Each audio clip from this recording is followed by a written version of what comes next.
Ya como última parte del curso vamos a aprender a representar una función en una gráfica simplemente con la fórmula de la función y de la forma más precisa posible. Para ello tenemos que seguir unos pasos que vamos a ir viendo. El primero es hallar el dominio de la función. Ese apartado lo vimos en el tema de funciones y tendremos que ver si la función es polinómica, racional, irracional, logarítmica, para poder saber los puntos en los que es válida la función. Una vez que tengamos el dominio, tenemos que hallar los puntos de corte con los ejes. El punto de corte con el eje X, que se caracterizará porque y va a ser igual a 0, la ordenada es nula, y el punto de corte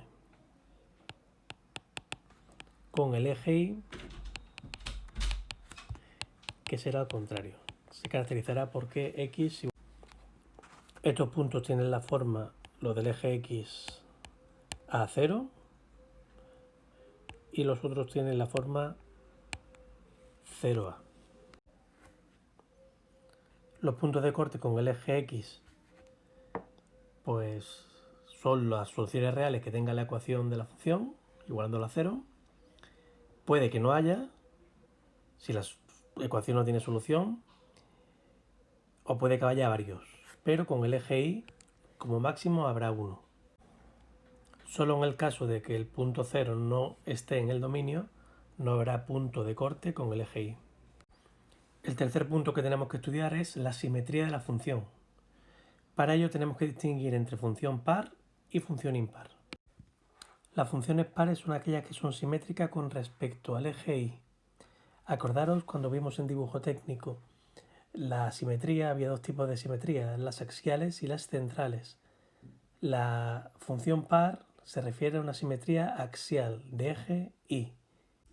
Para hallar funciones pares, lo que hacemos es comprobar que f de x sea igual a f de menos x. ¿Vale? Para todo x perteneciente al dominio de la función. Las funciones impares son aquellas que presentan una simetría central, cuyo centro de simetría es el origen de coordenadas, el 0, 0. Para hallar si una función es impar, comprobamos que f de menos x va a ser igual a menos f de x. También para todo x perteneciente al dominio de la función. Las funciones pueden ser pares, impares o no tener ningún tipo de simetría. El cuarto punto a estudiar para representar la gráfica de la función sería las asíntotas. Ya lo vimos en el tema de los límites. Había tres asíntotas, tres tipos me refiero. Acordaros que las asíntotas verticales las hallamos con el límite cuando x tiende a A por la izquierda de la función y me tiene que dar un valor infinito, ya sea más infinito o menos infinito, tanto por la izquierda como por la derecha, para saber exactamente la función a qué valor tiende, si a más infinito o a menos infinito, y si da ese valor pues tendríamos ahí una asíntota vertical. Los valores de A son los valores que no estaban en el dominio de la función. Para las asíntotas horizontales lo que hacíamos era estudiar el límite cuando x tiende a más infinito y a menos infinito de la función, y si me daba un valor real presentaba una asíntota horizontal. Si presentaba asíntota horizontal seguro que no había asíntota oblicua. En caso de que no tuviera asíntota horizontal teníamos que ver si tiene asíntota oblicua. Para la asíntota oblicua, si la función es racional podemos dividir el numerador entre el denominador, y si no pues siempre lo podemos hacer con las fórmulas que vimos en el tema de límites. hallando los valores de la recta igual a mx más n, hallando los valores de m y n con las fórmulas ya conocidas. El quinto punto a analizar de la función es la continuidad de la misma, para saber si la función es continua en su dominio o tiene algún salto que tendremos que representar. El punto 6 sería la derivabilidad de la función, para ver si en la gráfica presenta algún pico. Tanto la continuidad como la derivabilidad se estudian de la forma que hemos visto en este tema. El punto 7 es la monotonía.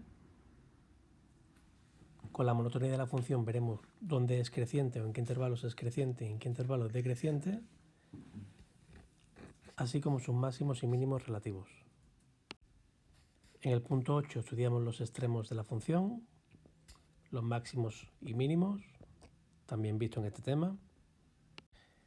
El apartado nuevo sería el estudio de la curvatura de la función para ver si es cóncava o convexa, igualando la segunda derivada a cero y viendo si tiene algún punto de inflexión.